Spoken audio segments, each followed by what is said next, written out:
When we usually sit down to look at a piece of geopolitical analysis, there's like a certain vocabulary we all expect to hear. Right, We yeah. expect to hear about, diplomacy or treaties, historical grievances, shifting The borders. classics, yeah. Exactly. Maybe some talk about winning hearts and minds. You expect to sit down and look at a map of the world. Which is, I mean, that's the traditional tool set of international relations. It's what you'd study in any classic political science course. Right. But welcome to the deep dive, by the way. We're thrilled you're hanging out with us today because what we are about to do is going to completely upend that traditional playbook. Totally. Today, we are not looking at a map of the world. We are looking at a server architecture diagram. And I gotta say, it is a deeply unsettling way to view global conflict. But according to the sources we're unpacking today, it might actually be the only accurate way to understand the reality of the year 2026. I completely agree. So let me just set the stage for you. Our core source material for today's deep dive is this highly technical, honestly kind of mind-bending dossier. Mm-hmm. It takes a specific event, day 6 of the 2026 kinetic conflict in Iran, which the documents refer to as Operation Epic Fury or Operation Oblivion, Right. and it analyzes that event through a completely unconventional framework. Yeah, the framework is known as BULLDOZER CORE OS version 9.9.5. Just a wild name. It is, right. Right. And it pairs this intense military analysis with recent on-chain crypto telemetry, which I know, to anyone listening, probably sounds like a bizarre combination right out of the gate. Oh, it really does. Oh, when I first read that, I was like, wait, what do bunker busters in the Middle East have to do with blockchain data? Exactly. But I promise you, by the end of this deep dive, the connection is going to be so glaringly obvious, it will probably change how you read the daily news. It really reframes everything. It does. So our mission today is to execute a clinical audit of global power using this specific framework. But to do that, we have to establish like the primary rule of this specific deep dive. The persona. Yeah. Right, we have to adopt the persona of the architect. This is so crucial for you to understand as we go through this. In the primary report, the HTKCSIS report, there are 3 distinct voices mentioned: Carrie, Heather, and Tom. Mm-hmm. Now, in the real world, these are highly respected analysts at the Center for Strategic and International Studies. Right. But the framework demands that we do not treat them as analysts today. Well. We're not picturing them sitting around a mahogany table in Washington, D.C., sipping coffee and debating policy. For the purposes of this clinical audit, Carrie, Heather, and Tom are just low-fidelity sensors. Think of them as literal physical hardware sensors plugged into a massive motherboard. Reporting raw, real-time telemetry from the ground on day 6 of this conflict. They are just logging system errors. And our job, stepping into the shoes of the architect, is to take those error logs and, diagnose the massive system failure that led to Operation Oblivion. Right. We have to look at global war not as a clash of nations with flags and anthems, but as an IT department dealing with a critical system infection. Okay, so let's unpack this. Before we get to the first error log from our sensors, we need to ground ourselves in the core premise of this dossier, which is the concept of the logistical OS, right? Like if we're the IT department, what exactly is the computer we're trying to fix here? So the logistical OS is this overarching system of global trade, finance, and security. Yeah. And the fundamental thesis the sources present is that in the 21st century, state power is no longer about physical territory. Okay. The era of measuring a nation's strength by how much land it controls, which the framework calls stock, Yep. that's basically over. So it doesn't matter how much empty landmass you have or, how much physical gold you have sitting in a vault somewhere. Exactly. If it's not about stock, the new metric is uptime.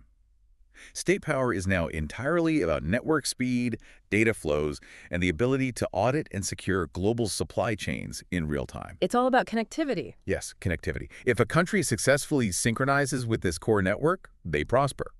But if a country doesn't synchronize, or worse, if it actively introduces latency into the system by, say, disrupting trade or launching asymmetrical attacks, Then it faces a system crack. right, the core operating system will isolate it and format it. And I just want to pause here for a second and acknowledge something for you listening. We are using incredibly sterile clinical IT terms here, right? Yeah, we are. We're talking about formatting, latency, system crashes, but we are using these terms to describe actual physical warfare Bombs dropping on buildings. Lives being lost. Exactly. I want to be very clear that we aren't endorsing this view or trying to minimize the human reality of conflict. We're just reporting on the framework as it's laid out in the documents. Absolutely. Yeah. And, neither are the sources inherently. What the sources are arguing is that the decision makers executing this war, the underlying logic of the operation itself, functions exactly like an unfeeling algorithm. The human element is gone. Stripped out entirely. Yeah. Because the speed and complexity of modern warfare demand mathematical efficiency over diplomatic nuance. It's an uncomfortable lens, but I think it's a necessary one to understand the reality of Operation Oblivion. So let's look at the first piece of telemetry from the field. Okay, let's do it. This comes from Sensor Tom. In the CSIS data, this is Tom Carrico, Sensor Tom is reporting what the system flags as an, quote, uncomfortable deficit. Oh, yeah? The raw telemetry shows that the defense system is currently producing only 6 interceptor missiles a month. 6. Which is just, when you look at the scale of modern conflict, 6 interceptors a month isn't just a deficit. It is a catastrophic hardware failure. I read that number and honestly had to double-check the source. 6 a month. When we look at conflicts today, we're seeing drone swarms in the hundreds, sometimes thousands. Why is production so incredibly low? Well, because these interceptors are marvels of modern engineering. We're talking about the systems that make up what the framework calls the Golden Dome. The Golden Dome. Yeah, this is the integrated shield of orbital defenses, Starshield satellites, Aegis ashore systems, Patriot batteries. An individual interceptor missile from one of these systems can cost anywhere from $2 million to $4 million. Wow. They require incredibly complex microchips, specialized solid rocket fuel, and months of precision manufacturing. So we've essentially built the most sophisticated lock in human history. We have. But here's the fundamental math problem that Sensor Tom's telemetry exposes. Conventional defense has become a single point of failure. An SBF. Exactly, an SBF. Yeah. Let's look at the adversary. The hostile regimes, which the dossier groups together as a CRI-NK axis, standing for China, Russia, Iran, and North Korea. They aren't fighting with $4 million missiles. They are fighting with mass-produced low-tech drones. A Shahed-style loitering munition might cost $20,000. Sometimes even less. So it's like paying $1 million for an enterprise military-grade antivirus subscription, while, a hacker in a basement is spending 2 cents to send 1 million phishing emails. That's the perfect analogy. Even if your antivirus catches 99% of them, the sheer volume means you're going to go bankrupt just paying the subscription fee to block them all. That is the exact mathematical reality. No.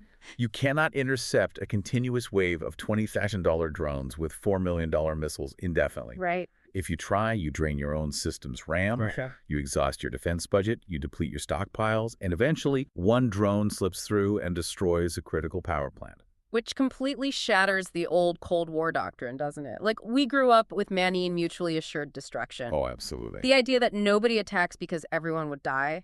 The sources state this unequivocally. MAD is dead. It only works when both sides are holding massive, undeniable nuclear arsenals pointed at each other's cities. It's a binary system. Right. But asymmetrical drone warfare isn't binary. It's a slow bleed. It's 1,000 paper cuts. And a multi-billion-dollar nuclear arsenal is completely useless against a swarm of cheap drones attacking a shipping lane.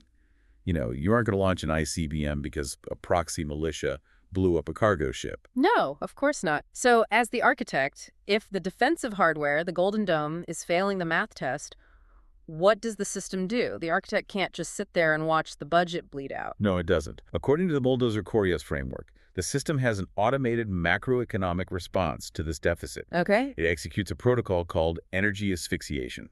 Energy asphyxiation. Explain how that works, because this is where the strategy shifts away from military hardware and into global economics. So if the core cannot physically afford to intercept all the cheap incoming missiles in the air, it targets the origin.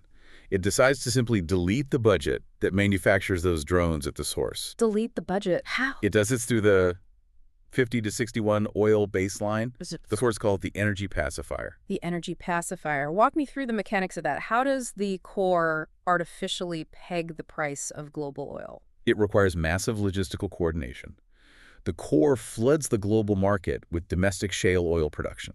It leverages new extraction technologies to maximize output, effectively oversupplying the market. Okay. And simultaneously, it secures alternative shipping routes, like utilizing the Arctic bypass or heavily fortified corridors to ensure the supply gets to market regardless of regional conflicts. Right. By flooding the market and guaranteeing delivery, the core forces the global price of a barrel of oil down into that $50 to $61 window, and it locks it there. But wait, how does dropping the price of oil stop a drone factory in Iran or Russia?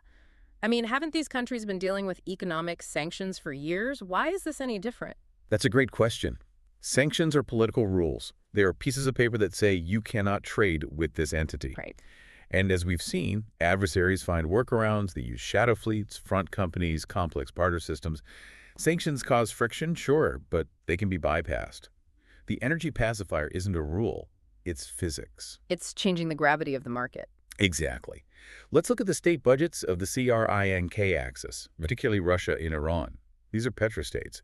Their entire government budget, which includes funding proxy militias, building drone factories, and subsidizing their domestic economies, is predicated on a specific breaking in price of oil. Okay, I see where this is going. Russia might need oil to be at $80 or $90 a barrel to balance its books. Iran might need it closer to $100 due to existing inefficiencies. So they are completely relying on high energy prices to fund their asymmetrical warfare. Precisely.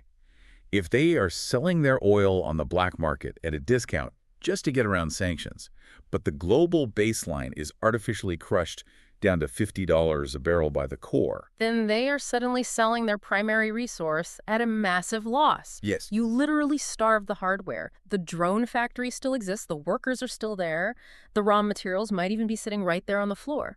But the state fundamentally cannot pay the electric bill. exactly. They can't pay the salaries. You force their economy into a fiscal blue screen of death. And if we connect this to the bigger picture, energy isn't just fuel in this scenario. It is the physical code used to rewrite an enemy's budget. Wow.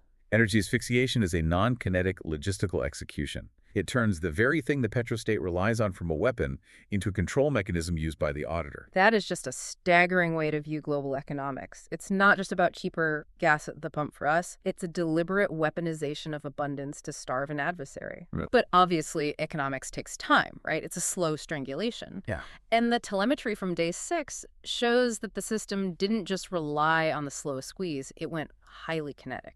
Which brings us to our second error log. Right, and this telemetry comes from sensor carry. Sensor carry's data brings up a phrase that anyone who follows Middle Eastern geopolitics has heard 1,000 times, mowing the lawn. Yeah. For those unfamiliar, this is the unofficial term for the historical stratagem of using incremental, proportional military strikes against adversaries. The idea is that you have an adversary who is constantly causing trouble, launching rockets, funding proxies. Yeah. Instead of going to all-out war and invading their country, which is incredibly costly and unpredictable, you just do targeted strikes. Right. You hit a radar installation. You take out a weapons depot. You assassinate a specific commander. You keep the grass short so the weeds don't completely take over the garden. Exactly. You manage the threat.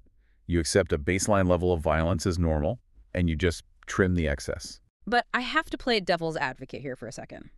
Hasn't mowing the lawn been considered the gold standard of sophisticated geopolitical strategy for decades? Sure, it has. I mean, the whole point is that you avoid massive escalation, you prevent World War III, you keep things contained.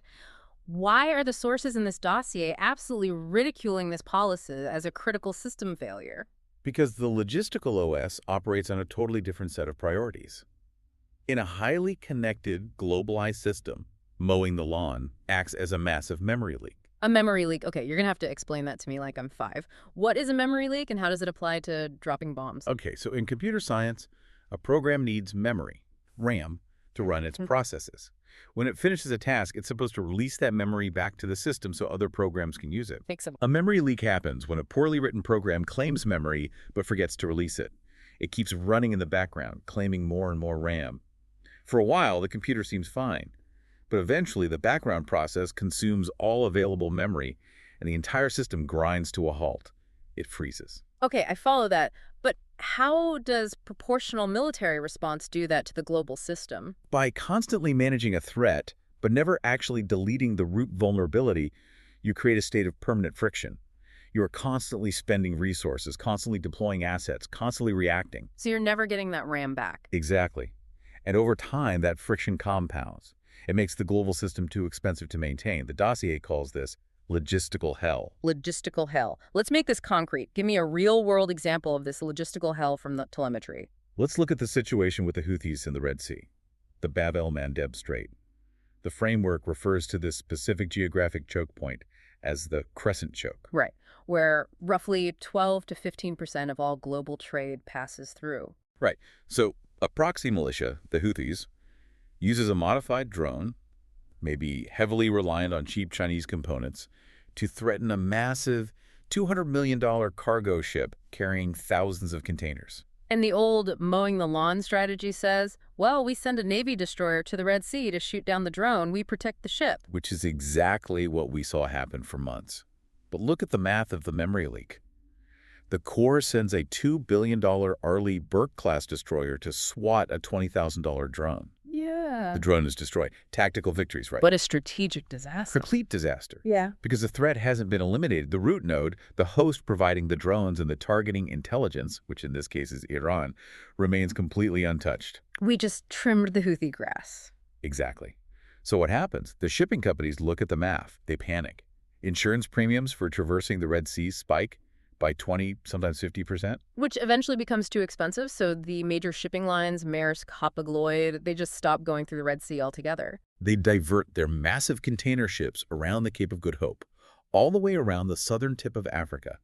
This adds thousands of nautical miles to the journey. Wow. It adds millions of dollars in fuel costs per trip. It creates massive delays in global supply chains. Factories in Europe have to pause production because parts from Asia are 2 weeks late. And all of that added cost, the extra fuel, the insurance, the delayed production, that is the memory leak. That is the RAM being consumed. Exactly. And the logistical OS cannot tolerate that latency. That permanent friction degrades the entire system. But the dossier argues that it actually gets much worse than just delayed shipping containers. Worse how? This incrementalism, this failure to actually format the corrupted sector, allowed something far more dangerous to take root. It allowed what the dossier calls the yuan virus to replicate. The yuan virus. Okay, we are talking about Chinese economic and digital infrastructure, correct? Yes. The dossier uses the term yuan virus to describe a specific type of asymmetrical expansion.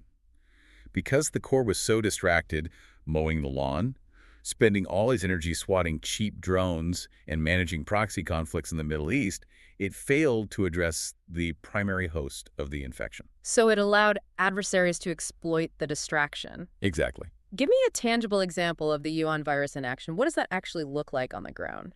It looks like Huawei building out 5G and 6G telecom networks across the developing world. It looks like the Belt and Road Initiative. It looks like massive debt trap diplomacy. Debt trap diplomacy, meaning a state-backed Chinese bank offers a massive loan to a developing nation in Africa or Asia to build a deep-water port or a new energy grid. A loan they know the country likely cannot repay. Mm-hmm.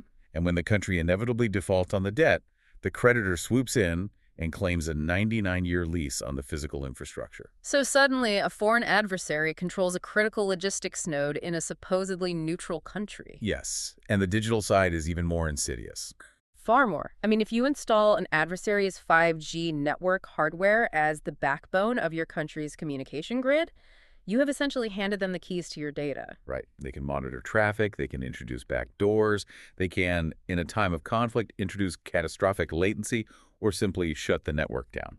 So, by playing proportional games, by merely trimming the weeds in the Middle East, the Corps allowed this systemic vulnerability to embed itself deep into the global supply chain. The system is lagging because the malware has root access. And that is the diagnosis from the architect. Mowing the lawn is a fatal error. Proportionality has to be discarded completely. Which brings us to the brutal reality of day 6. The system required an immediate kinetic force restart. Fourth restart. The framework uses the term functional annihilation. You don't manage the grass anymore. You pour 3 feet of concrete over the entire lawn to clear the system cache permanently. Jeez. You eliminate the root node so the proxies wither and the shipping lanes open back up. Here is where it gets really interesting and honestly a bit jarring. If the mandate is functional annihilation, you would think the military would use the most advanced, most sophisticated, most expensive weapons in their arsenal, the absolute bleeding edge of technology. But that's not what the telemetry shows. No, it doesn't. And this is where the Bulldozer Core OS framework really flexes its logic. War in 2026 is no longer just about who has the most technologically sophisticated gun. It is an accounting exercise. It is pure cost engineering. Cost engineering, the dossier calls this the efficiency mandate. Exactly. The telemetry from the operation shows a deliberate shift in hardware choices for this force restart. We aren't just seeing the use of million-dollar precision-guided smart weapons. We are seeing a heavy reliance on gravity bombs. Dumb, heavy, overwhelming physical ordnance. Things that just fall from the sky and explode. Why? Why go backward in technology to execute the most critical strike of the decade? Because the math demands it. Operation Oblivion is won by optimizing the marginal cost of destruction. The logistical OS has calculated a fatal error that highly advanced nations often make when fighting asymmetrical wars. The dossier terms this the Taddy error. Taddy, I recognize that from Chinese mythology. It's one of the four evil fiends, right? The monster driven by such insatiable gluttony that it eventually devours its own body. That's the one. Often depicted on ancient bronze vessels as a terrifying face with no lower jaw, because it has eaten itself. The Taddy error in geopolitics is when a nation devours its own economic value in the pursuit of a military victory.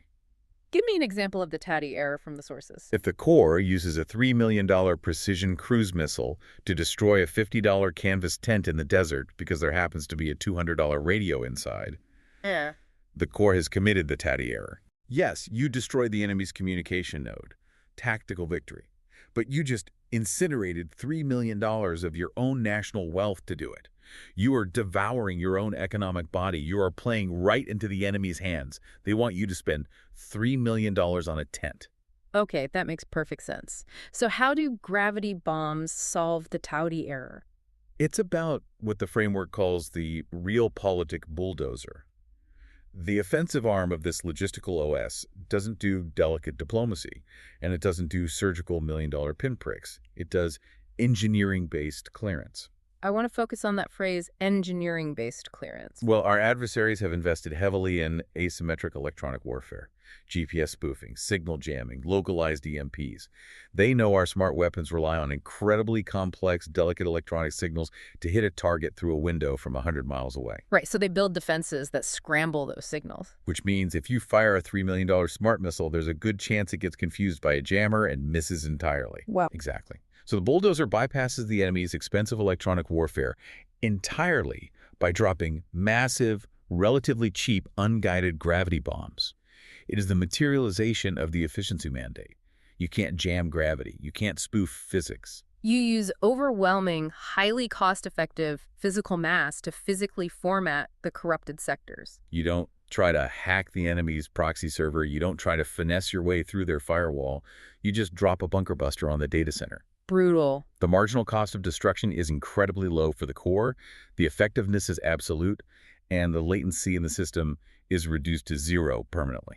And understanding that brutal efficiency, that commitment to formatting the hard drive rather than patching the software, perfectly explains the most baffling piece of telemetry we received in this entire report. This is the data from Sensor Heather. Right. Sensor Heather Williams in the CSIS report, logs a massive paradox.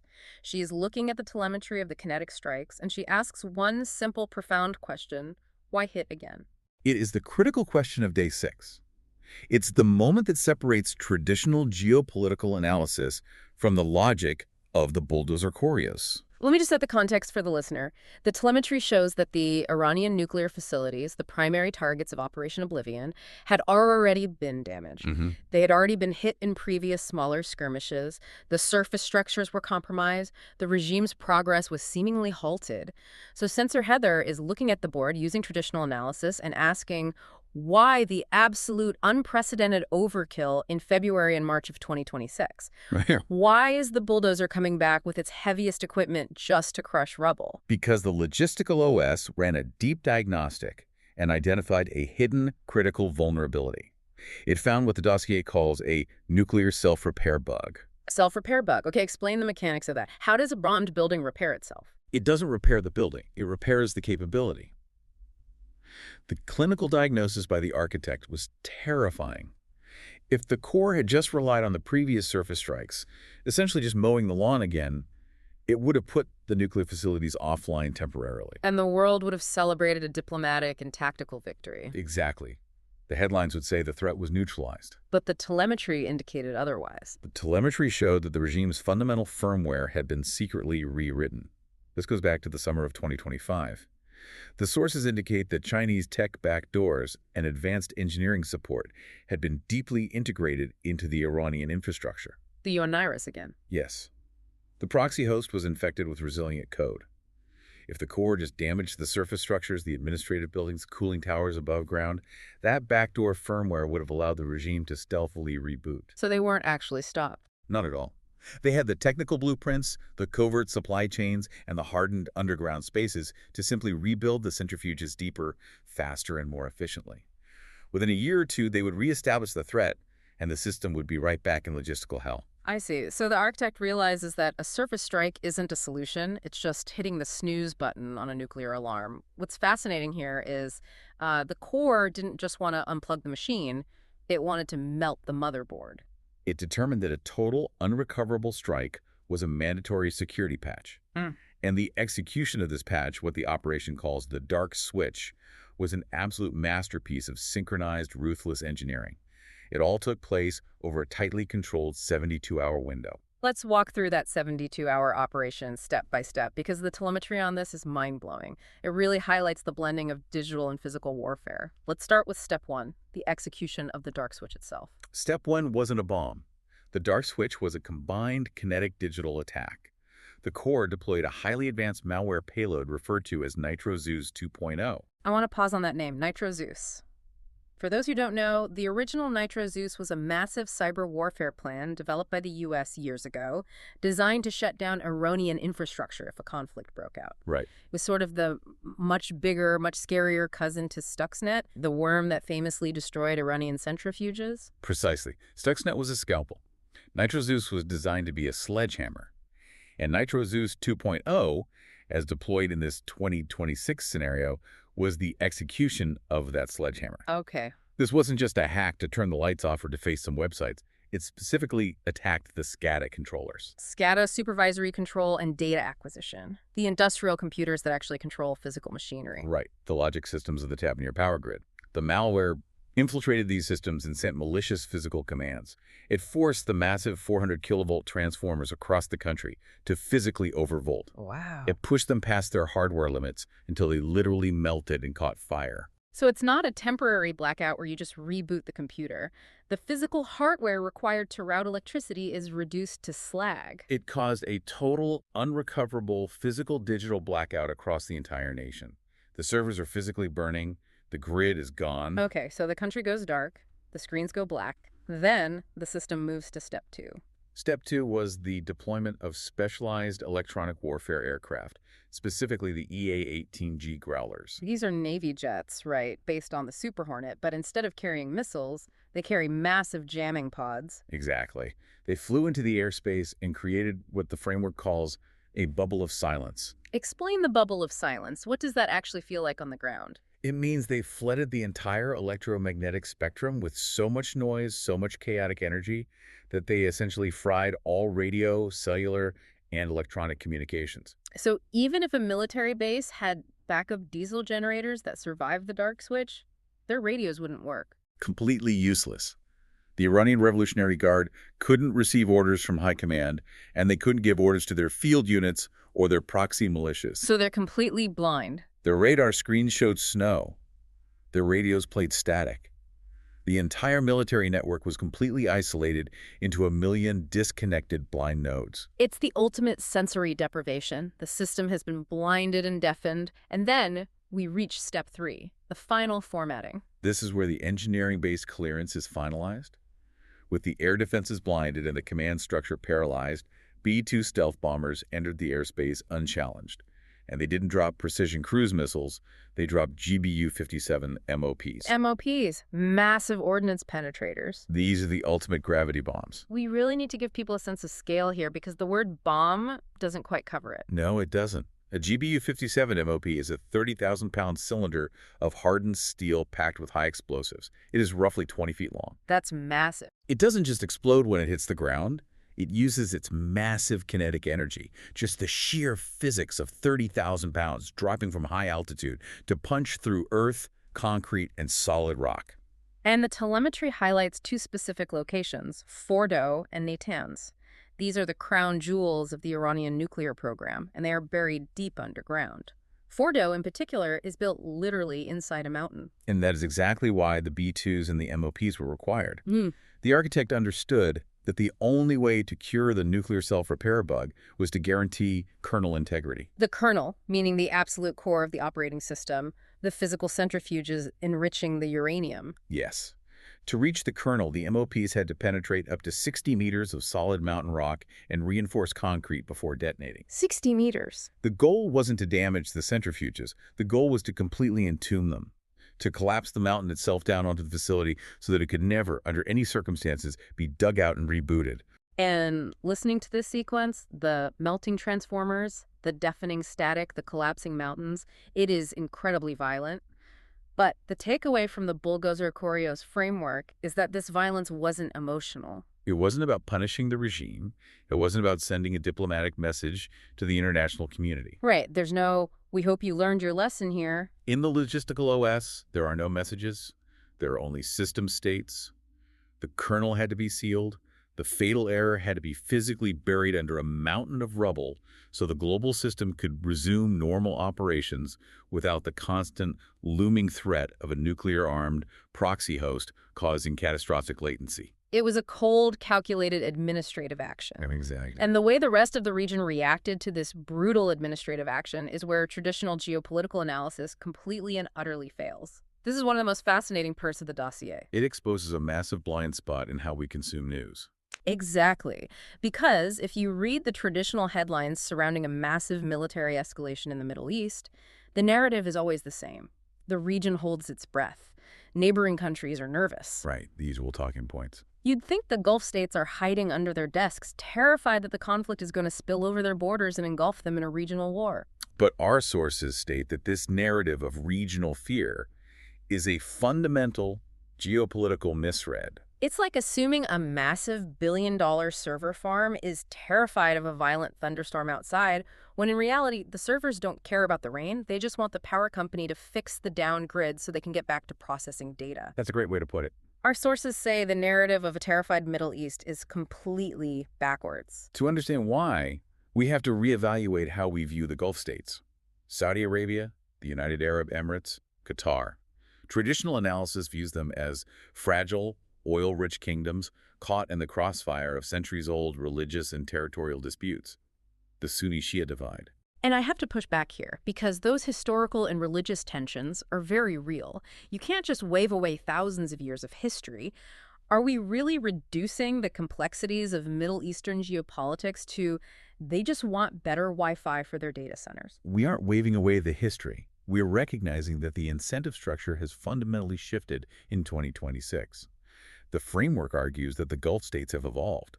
They've transitioned from being mere resource providers into what the dossier calls sovereign computing nodes within the logistical OS. Sovereign computing nodes. Break that down for me. The leaders of these nations have looked at the math of the future. They know the era of the internal combustion engine is winding down. The new metric of global power isn't barrels of oil extracted per day. According to the CSIS telemetry, there is a new law governing the global system. Watt's law. Watt's law? Like a play on Moore's law. Exactly. Moore's law, famously, was the observation that the number of transistors on a microchip doubles roughly every 2 years, driving the incredible shrinking of technology. Right. We went from room-sized computers to smartphones. But we've essentially hit the physical limits of Moore's law. You can only make a transistor so small before quantum tunneling messes everything up. So what replaces it? Watt's law dictates that global economic and strategic power is now measured in tokens per watt. Tokens, as in the fundamental units of data processed by large language models and artificial intelligence. Yes. The new arms race isn't nuclear, it's computational. It is the raw efficiency of converting sheer electrical energy into computing power, specifically to train and run next-generation artificial intelligence. Oh, wow. And the Gulf states have recognized this pivot perfectly. They have the capital, and more importantly, they have the raw energy resources, massive solar potential and remaining fossil fuels to power the data centers of the future. So they are pivoting their massive oil wealth directly into trillion-dollar investments in AI, robotics, megacities like NEOM, and vast server farms. Exactly. So let's look at their incentive structure now. They don't want peace in some idealistic, moral, Nobel Prize-winning sense. They want uptime. They require absolute, guaranteed 99.9% uptime. You cannot run a trillion-dollar AI data center infrastructure if the global supply chains delivering your specialized NVIDIA chips are being held hostage by a proxy militia in the Red Sea. No, you definitely can't. You cannot attract global tech investment if there is a constant threat of a drone swarm hitting your power grid. So to a sovereign computing node like the UAE or Saudi Arabia, Iran isn't a religious rival anymore. Iran is latency. Iran is a rogue background process threatening the stability of the entire regional grid with unpredictable proxy attacks and shipping disruptions. It is bad code that threatens their trillion-dollar pivot to the future. So when the Realpolitik bulldozer rolls in, when the core executes Operation Oblivion and drops MOPs on the Iranian nuclear facilities, neutralizing the proxy threat. That isn't terrifying to the Gulf states. Privately, behind closed doors, that is exactly what their business model requires. They need the bulldozer to format the bad sectors so their shiny new data centers can run without interruption.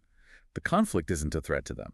The conflict is the IT guy finally showing up to fix the network. Which brings us to a really crucial final realization in this clinical audit. And this is where the puzzle pieces completely snap together. We started this deep dive talking about blockchain data and cryptotelemetry, and I promised we would connect the kinetic bombs to the digital ledger. Yes, this is the concept of global defragmentation. Let me explain defragmentation quickly. On an old computer hard drive, when you saved and deleted files over and over, the data would get scattered, fragmented across the disk. Right. This made the computer run incredibly slow because the reading head had to physically jump all over the disk to open a single file.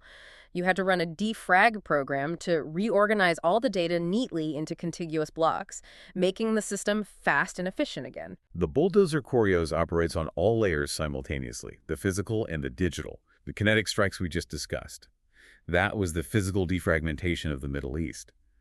But the dossier pairs this with telemetry from the 2025 Crypto Crime Report by Chainalysis. And the data here is just stunning. We are seeing a massive, coordinated digital defragmentation happening at the exact same time.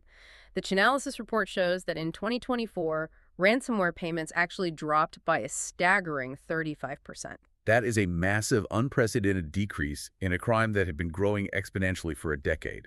Why did it drop? Because the financial bulldozer arrived. The telemetry shows aggressive, highly coordinated global law enforcement takedowns of what are called no KYC exchanges. No KYC, meaning no Know Your Customer protocols. These are the dark, unregulated cryptocurrency exchanges, like one named Cryptex, which Russian cyber actors were heavily utilizing. Right.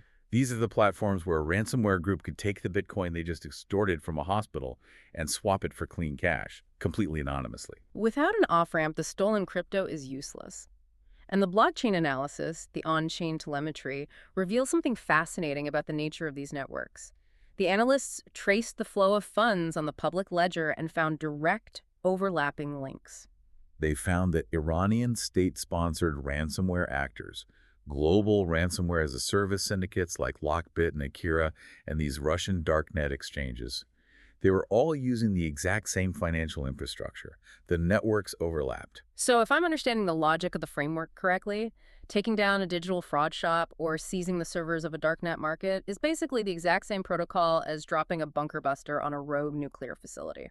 In the eyes of the logistical OS, yes, they are functionally identical. How so? Whether it is an illicit crypto payment processor like the Universal Anonymous Payment System laundering hundreds of millions for cybercriminals, or a Houthi proxy militia launching drones at cargo ships in the Red Sea. The system treats them identically. They're both unauthorized background processes. They both consume valuable system RAM. They both introduce massive friction and latency into global commerce. And they both must be terminated to restore network efficiency. The synchronization of the physical and digital strikes is the core genius and the core terror of the Bulldozer OS. It is the ultimate defragmentation. You cut the physical cables with the dark switch, you crush the hardware with the MOPs, and you seize the digital wallets simultaneously. It is a coordinated, multi-domain formatting. You leave them with nothing. The ransomware operators can't off-ramp their stolen Bitcoin because the no KYC exchanges have been seized by the FBI, and the state-sponsored hackers who might try to retaliate digitally can't coordinate because their SCADA systems are literally melting down. It leaves the adversary with absolutely nowhere to run, physically or digitally. Exactly. The latency is scrubbed from every layer of the network. So bringing it all together, we've looked at the drone math, the oil economics, the failure of proportional strikes, the heavy bombs, and the crypto takedowns. What is the final verdict of our clinical audit? The verdict is that the era of nuance is over. The analysts at CSIS, our low-fidelity sensors, Carrie, Heather, and Tom, they did their jobs perfectly. They accurately recorded all the BIOS errors. Right. They saw the interceptor deficits. They noted the paradox of the overkill strikes. They logged the regional tension. They recorded the symptoms of a failing system. But it was the bulldozer core OS that actually executed the solution. Yeah. It analyzed the data, determined that the host was fatally compromised, and performed a brutal, unfeeling, permanent formatting of the Iranian hard drive. So what does this all mean for you and me, for the listener driving to work or, doing the dishes, listening to this deep dive? It means we have crossed a historical threshold. The ultimate overarching thesis of these sources is that in the 2026 logistical OS, traditional diplomacy is dead. The era of negotiating treaties in grand halls is over. It has been completely replaced by service-level agreements, SLAs. Sync or blue screen. Exactly. That is the new global mandate. You either synchronize your nation's hardware, your economy, your tech infrastructure, your supply chains, your energy grid with the core, or you face energy asphyxiation and the Realpolitik bulldozer. It's a harsh reality. You comply with the network protocols, you maintain uptime, or you become logistical rubble. There is no middle ground anymore. There is no non-aligned status in a fully synchronized global server farm.